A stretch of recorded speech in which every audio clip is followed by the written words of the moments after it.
யாழ் பல்கலைக்கழகத்தின் பெண் விரிவுரையாளரின் கொலை தொடர்பில் கைது செய்யப்பட்ட பிரதான சந்தேக நபர் தொடர்பில் பல்வேறு தகவல்கள் வெளியாகியுள்ளதாக போலீசார் தெரிவிக்கின்றனர்.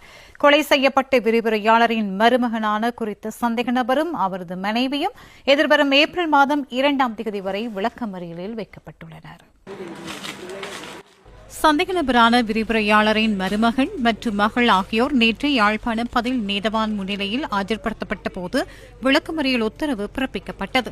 சந்தேக நபரான விரிவுரையாளரின் மருமகன் போதைப்பொருள் பயன்படுத்தும் பழக்கமுடையவர் என போதைப்பொருள் தடுப்பு பணியகம் நீதிமன்றுக்கு அறிவித்துள்ளது. அத்துடன் சந்தேக நபருக்கு யாழ்ப்பாணம் மாவட்ட நீதிமன்றத்திலும் யாழ்ப்பாணம் மேல் நீதிமன்றத்திலும் வழக்குகள் நிலுவையில் உள்ளதாகவும் போலீசார் தெரிவித்தனர்.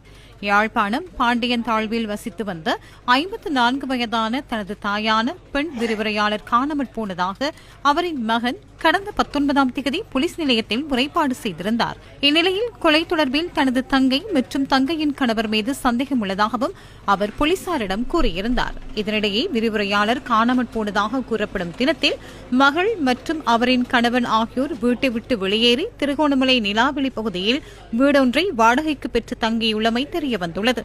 இதனையடுத்து திருகோணமலைக்கு சென்ற போலீஸ் குழு விரிவுரையாளரின் 19 வயதான மகள் மற்றும் 21 வயதான மருமகன் ஆகியோரை கைது செய்தனர். கணவனுடன் ஏற்பட்ட முரண்பாடு காரணமாக விரிவுரையாளரின் மகள் தனது தாயாரின் வீட்டில் சில நாட்கள் தங்கி இறந்தமை ஆரம்பகட்ட விசாரணைகளில் தெரியவந்துள்ளது. கடந்த 18ஆம் தேதி அதிகாலை பெண் விரிவுரையாளர் வீட்டில் வைத்து கழுத்து நெரித்து கொலை செய்யப்பட்டுள்ளமையும் ஆரம்ப விசாரணைகளில் உறுதி செய்யப்பட்டுள்ளது. காரொன்றில் கொண்டு சென்ற சடலத்தை சாவகச்சேரி தனங்கிழப்பு அருகுவளை பகுதியில் சந்தேக நபர்கள் வீசி இருந்ததுடன் பின்னர் சடலம் உருக்குலைந்த நிலையில் மீட்கப்பட்டது.